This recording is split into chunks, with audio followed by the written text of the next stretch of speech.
नमस्कार।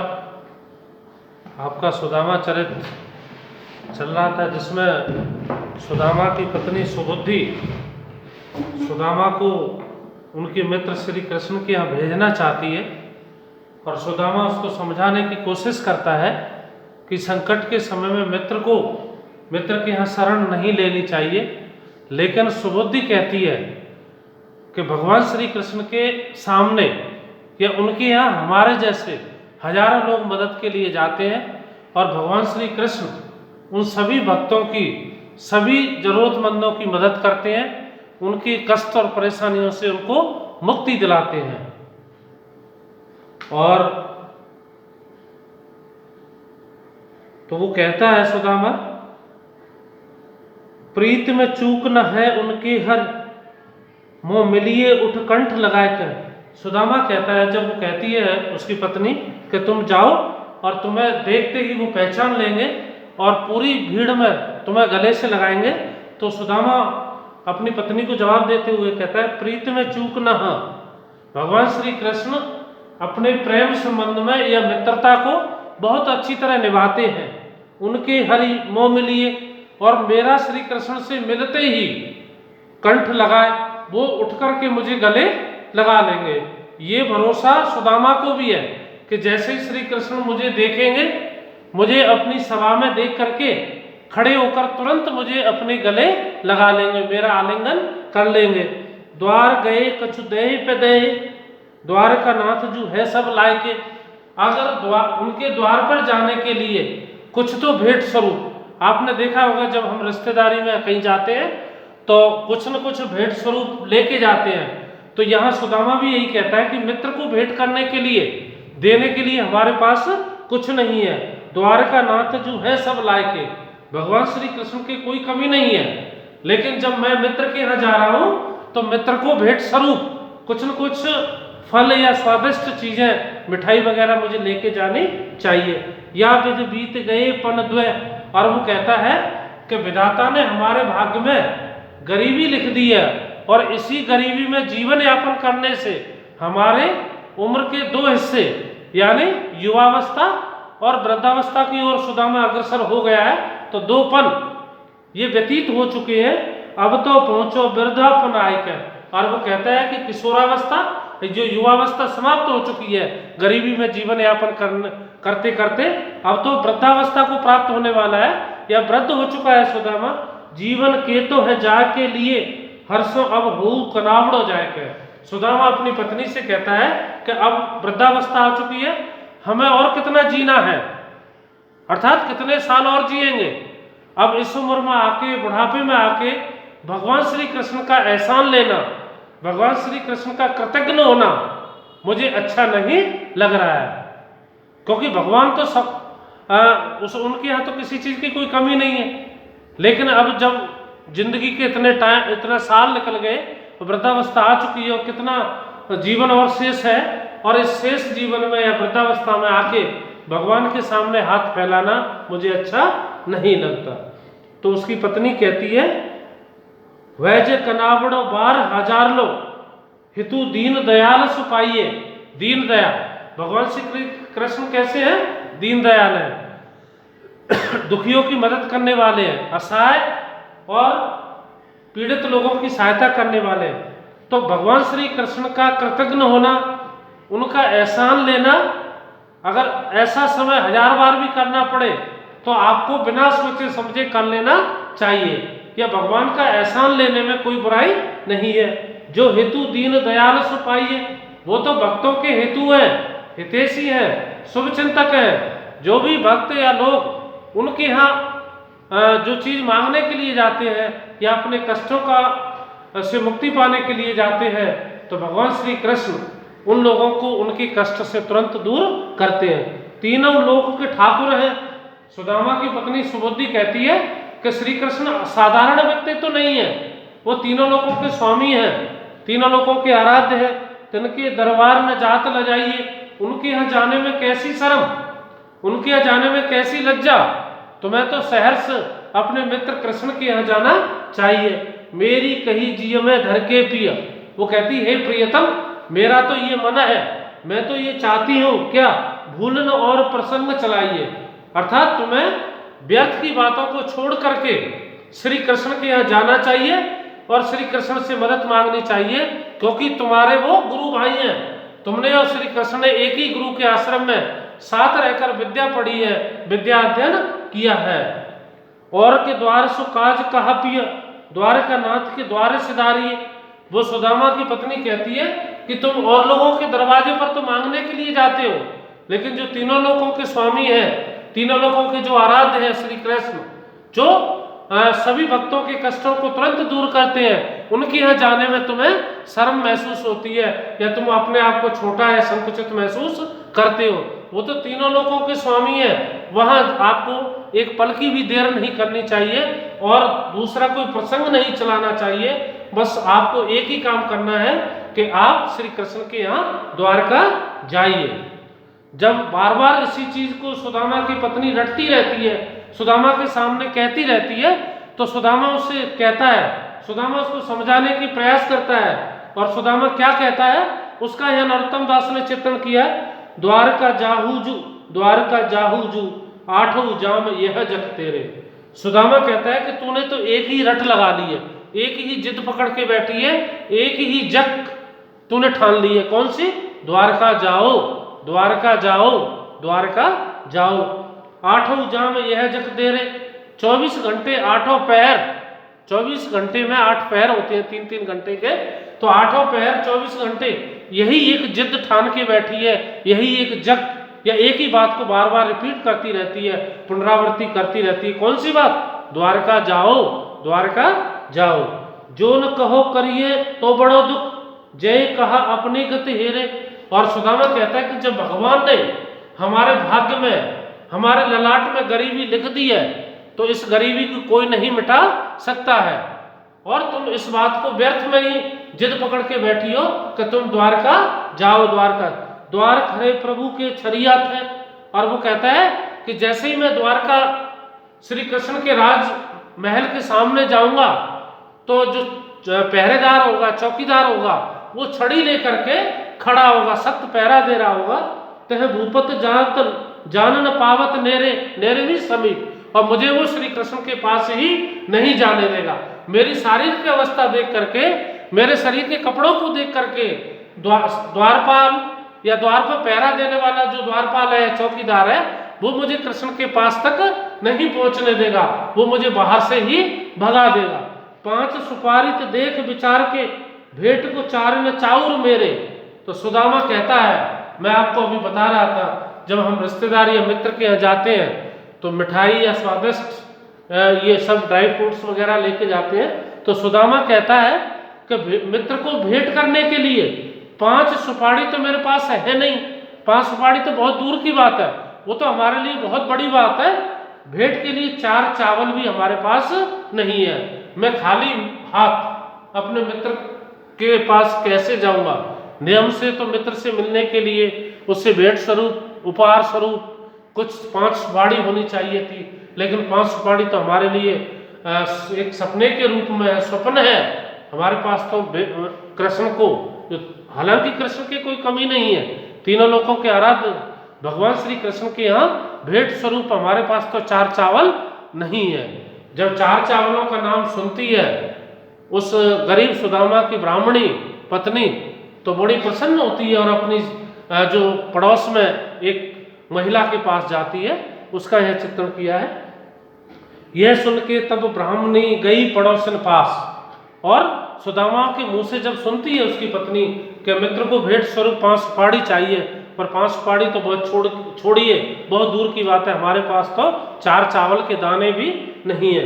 तो जब चावलों का नाम सुनती है उसकी पत्नी, तो वो प्रसन्न होकर के अपनी पड़ोसन, आपने देखा होगा गांवों में जब कोई चीज़ अपने पास नहीं होती है तो हम पड़ोसियों से मांगकर उसका काम चला लेते हैं। शहरों में ये संस्कृति या ये कल्चर दिखाई नहीं देती है। तो वही सुदामा की पत्नी जब चावलों की बात आती है तो अपनी पड़ोसन के यहाँ पहुँच जाती है मांगने के लिए। गई पड़ोसन पास, अपनी पड़ोसन के यहाँ चाहती है, पाव शेर चावल लिए आई सहित उल्लास। और उससे अपनी पड़ोसन से पाव शेर 250 ग्राम चावल मांगती है। और उसकी पड़ोसन देखिए, आपस में जो मित्रता है वो कितनी गहरी है, मेलजोल कितना अच्छा है कि वो उसको तुरंत मांगने पर चावल दे देती है। उन चावलों की पोटली को लेकर के सुदामा की पत्नी प्रसन्नचित्त होकर के, खुश होकर के अपने घर वापस आती है। सिद्ध करी गणपत सुमर बांध दुपटिया खूंट। और सिद्ध करी, कोई भी काम करने से पहले हम गणेश की स्तुति करते हैं, तो उसने भी गणपति की स्तुति की कि हे आदि पुरुष, आदि देवता गणेश, जो कार्य मैं प्रारंभ करने जा रहा हूँ उस कार्य में मुझे सफलता मिले, कोई विघ्न या परेशानी बीच में नहीं आए, जिससे प्रारंभ किया हुआ कार्य मुझे अधूरा छोड़ना पड़े। सिद्ध करी, ईश्वर की सिद्धि करी, गणेश की स्तुति करी, बांध दुपटिया खूंट, और अपनी धोती, सुदामा ने उस चावलों की पोटली को अच्छी तरह गांठ दे करके अपने पास बना लिया, पोटली बना ली। मांगत खात चले तहां मार्ग वाली बूट। और वो अपने घर से, अपने गांव से द्वारका के लिए चल पड़ता है। रास्ते में लोगों के यहाँ से मांगता है, उसी से अपने उदर पूर्ति करता है। लेकिन पड़ोसन से लाई हुए उन चावलों को बड़ी सुरक्षा से, बड़ी सुरक्षा के साथ उनको छुपा के वो आगे बढ़ता चला जा रहा है। मार्ग वाली बूट, रास्ते में, मार्ग में रास्ते में कोई लुटेरे या डाकू उस चावलों को नहीं लूट ले, इसलिए उस चावल की पोटली को वो अपनी कांख में छुपा करके रास्ते में जो जो गांव पड़ते हैं, जिन जिन लोगों के घर पड़ते हैं, उनसे मांगकर वो आगे बढ़ता चला जा रहा। 3 दिवस चल विप्र के दुख उठे जब पांव। लगातार 3 दिन तक चल रहा है। 3 दिन 2 रात्रि हो चुकी हैं। पैदल चलने के कारण पैरों में जूतियां नहीं है, शरीर को ढकने के लिए अच्छे कपड़े नहीं है। लगातार पैदल चलने के कारण पैर दुखने लग जाते हैं और उनमें पीड़ा या दर्द हो रहा है। एक ठोर सोए कछु घास प्यार बिछाए। और एक जगह रात्रि में जहाँ सूर्यास्त हो जाता था, वही सुदामा रात्रि का विश्राम करता था और घास फूस इकट्ठा किया, उसी को अपना बिस्तर बना करके, उसी को करीने से सजा करके उसी पर रात्रि विश्राम करता था। अंतर्यामी आप हर जान भगत की पीर। तीनों लोगों के आराध्य भगवान श्री कृष्ण गोवर्धन पर्वत को धारण करने वाले, वो अपने अंतर्यामी हैं। अपने भक्त की पीड़ा को, अपने भक्त के कष्टों को वो समझ जाते हैं, आसानी से जान लेते हैं। जब ये देख लिया कि मेरा अन्यन मित्र, अन्यन भक्त सुदामा पैदल चलने के कारण थक चुका है, पैर दुख रहे हैं, तो उसकी पीड़ा को भगवान श्री कृष्ण तुरंत दूर कर देते हैं। क्यों? क्योंकि वो अंतर्यामी है। भगवान श्री कृष्ण अंतर्यामी है और अपने भक्त सुदामा की पीड़ा को जान करके उसकी पीड़ा का तुरंत निवारण करते हैं, उसकी पीड़ा को दूर कर देते हैं। सोबत ले ठाड़ो कियो नदी गोमती पीर। रात्रि के समय सुदामा जहाँ सोया था, लेकिन रात्रि को जब उसकी नींद खुलती है प्रातः काल भोर में, तो अपने आप को गोमती नदी के किनारे पाता है। प्रातः गोमती दरसते अति प्रसन्न भवचित। और प्रातः काल जब गोमती नदी के पवित्र और स्वच्छ निर्मल जल की लहरों को देखता है, तो उसका जो दुखी मन था, जो थका हुआ था, उसका मन प्रसन्न चित्त हो जाता है, हृदय आनंदित हो उठता है और मन में प्रसन्नता की लहरें उड़ने लगती हैं। विप्रतः स्नान कर कीनो नित्य निमित्त। और उसी गोमती नदी के स्वच्छ जल में सुदामा स्नान करता है, दैनिक क्रियाक्रमों से निवृत्त होकर स्नान करता है, कृष्ण की भक्ति करता है। भाल तिलक घसके दियो गही सुमरनी हाथ। और वहीं स्नान करने के बाद श्री कृष्ण की भक्ति करता है और तिलक लगाता है। गही सुमरनी, सुमरनी में माला को हाथ में लेकर के श्री कृष्ण की आराधना और भक्ति करता है। देख दिव्य द्वारावती भयो अनाथ सना। और श्री कृष्ण की भव्य द्वारका को देख करके जो अत्यंत कृषकाय, जो दुखी श्रीदामा था, सुदामा था, वो भगवान श्री कृष्ण के वैभव को देख करके, भगवान श्री कृष्ण के राजसी ठाट बाट को देख करके, उनके शाही महलों को देख करके आज वो सनात हो जाता है और वो ये मान लेता है कि भगवान श्री कृष्ण ने मुझे अपनी शरण में ले लिया है। और जैसे ही द्वारका, जब वो रात्रि को सोता है, थका हुआ था, लेकिन जब उसकी नींद खुलती है, अपने आप को गोमती नदी के किनारे पाता है, ठीक है। और गोमती नदी में स्नान करने के बाद, पूजा पाठ भक्ति करने के बाद, जैसे ही उसकी नजर पड़ती है तो सामने उसको श्री कृष्ण की बसाई हुई नगरी द्वारका दिखती है। द्वारका के राजसी ठाट बाट को देख करके, द्वारका के कृष्ण के महलों को देख करके वो अनाथ या गरीब असहाय सुदामा अपने आप को सनात या श्री कृष्ण का अन्य मित्र या भक्त मानने लग जाता है कि ये सब श्री कृष्ण की कृपा से ही संभव है। अब जैसे ही वो द्वारका में प्रवेश करता है तो उस ऊंच सब एक समान महल बने हुए हैं, उन महलों को देख कर के उसकी स्थिति क्या होती है, इसका यहाँ नरोत्तम दास ने चित्रण किया है। दीठ चकाचौंध गई देखत सुवर्णमयी, सुवर्णमयी सोने से युक्त द्वारका को देख करके सुदामा की दृष्टि चकाचौंध जाती है। वो आंखें फाड़ फाड़ कर उन महलों को देखता है जिन महलों में सोने चांदी और हीरे जवाहरात जड़े हुए थे। उन महलों को देख करके वो अपलक दृष्टि से बिना पलक झपकाए द्वारका के महलों को निहारता रहता है, अपलक दृष्टि से उनको देखता रहता है। एक ते सरस एक द्वारका के भवन है, भवन मीन्स भवन, और एक से एक सुंदर द्वारका के सभी महल जो राजमहल हैं वो बने हुए हैं। पूछे बिन कहू कहू काऊ से न करे बात। और उसने एक चीज देखी, गांव में सब जब जाता था तो सब लोग उससे हालचाल पूछते थे और अपना हालचाल सुनाते थे, लेकिन द्वारका में कोई भी व्यक्ति न तो किसी का हालचाल पूछता है, पूछे बिन कहू, कोई किसी से वार्तालाप नहीं कर रहा है, बातचीत नहीं करता है, काऊ सो न करे बात, और कोई किसी से बात नहीं कर रहा है। देवता से बैठे सब साध साध मौन है और अपने अपने काम में इस प्रकार तल्लीन हैं, इस प्रकार लगे हुए हैं जैसे बड़े से बड़ा देवता अपनी तपस्या में लीन हो। तो उस द्वारका के महलों के बाहर पहरा देने वाला जो द्वारपाल है या चौकीदार है अपनी काम में इस प्रकार लीन है, ऐसे लग रहा है जैसे कोई देवता सिद्धि प्राप्त करने के लिए तपस्या में लीन हो या मौन साध के बैठा हो। देखत सुदामा घाय पौर जन गहे पाए। और एक गरीब ब्राह्मण को देख करके जैसे लोगों को पता लगता है कि गरीब सुदामा नाम का एक गरीब ब्राह्मण द्वारका में आया है, सभी लोग आते हैं, उसके पैर पड़ते हैं, उसके चरण स्पर्श करते हैं। कृपा करे कहो विप्र कहाँ तीनों गौन है। और वो कहते हैं हे प्रभु ब्राह्मण देवता, तुमने कृपा करी जो तुम हमारी नगरी में आए, हमारे द्वारका में आए, तुम कहाँ से पधारे हो, तुम्हारा नाम क्या है, बताइए, हम तुम्हारी क्या मदद कर सकते हैं। तो उस समय जैसे ही द्वारका के लोगों को सुदामा का पता लगता है, सब लोग दौड़कर उसके चरण स्पर्श करते हैं, उसके हालचाल पूछते हैं और कहते हैं कि तुम कहाँ से पधारे हो और तुम्हारा क्या काम है। धीरज अधीर के हरन पर पीर के। तो सुदामा क्या जवाब देता है जब उससे पूछते हैं द्वारका के लिए तुम कहाँ से पधारे हो, किससे मिलना है, तो वो कहता है धीरज, धैर्य से युक्त, धैर्यशाली, अधीर, जो कभी विचलित नहीं होते हैं, हरन पर पीर के, पर पीर जो दूसरों की पीड़ा को हारते हैं, दूसरों के कष्टों को परेशानियों का निवारण करते हैं। बताओ बलबीर के महल यहाँ कौन है। तो वो द्वारका के लोगों से पूछता है बलबीर अर्थात गिरधर गोवर्धन पर्वत को धारण करने वाले तीनों लोगों के आराध्य भगवान श्री कृष्ण के महल कौन से हैं।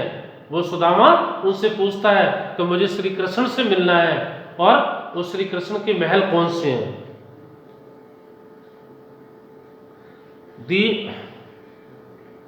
आगे सुदामा जब द्वारपाल उसको दरवाजे तक लेता है तो उससे परिचय पूछता है कि तुम कौन है। तो सुदामा कहता है नाम सुदाना कृष्ण हम।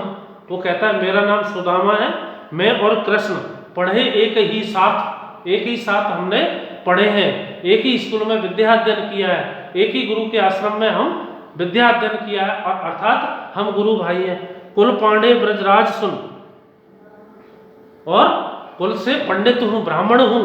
ब्रजराज सुन, ब्रज का या द्वारका का द्वारकाधीश जब श्री कृष्ण मेरे नाम को सुनेंगे सकल जानिएगा, तो वो अपने आप मुझे पहचान लेंगे। तुम तो ये नाम बता दो कि नाम सुदामा, मेरा नाम सुदामा है, मैं और कृष्ण एक ही गुरु के आश्रम में रहकर विद्या अध्ययन किया, पढ़े एक ही साथ पढ़े हैं। कुल पांडे, कुल से मैं ब्राह्मण हूँ, पंडित हूँ। ब्रजराज सुन, जब श्री कृष्ण ये सुनेंगे सकल जानिएगा, तो हमारी उस कथा को, मेरे बारे में वो सब कुछ याद आ जाएगा, सब कुछ जान लेंगे। द्वारपाल चल तहाँ गया, और द्वारपाल सुदामा के परिचय जान करके जब अंदर सभा में प्रवेश करता है, श्री कृष्ण तक सुदामा का संदेश ले जाता है। जहाँ कृष्ण जद राय, यादव कुल के श्रेष्ठ शिरोमणि श्री कृष्ण जहाँ सभा में विराजमान है ऊंचे सिंहासन पर, वहां वो द्वारपाल सुदामा का परिचय लेकर के पहुंचता है। हाथ जोड़ ठाड़ो भयो बोलो शीश नवाए, और वो हाथ जोड़कर उस कृष्ण की सभा में खड़ा हो जाता है, शीश झुकाकर कृष्ण को प्रणाम करता है और क्या कहता है कि हे तीनों लोगों के आराध्य, सुदामा नाम का ब्राह्मण आपसे मिलने के लिए आया है, जो आपको अपना मित्र बताता है। तो सुदामा और कृष्ण के बीच में क्या वार्तालाप होता है उसका हम कल बताएंगे। बहुत बहुत धन्यवाद।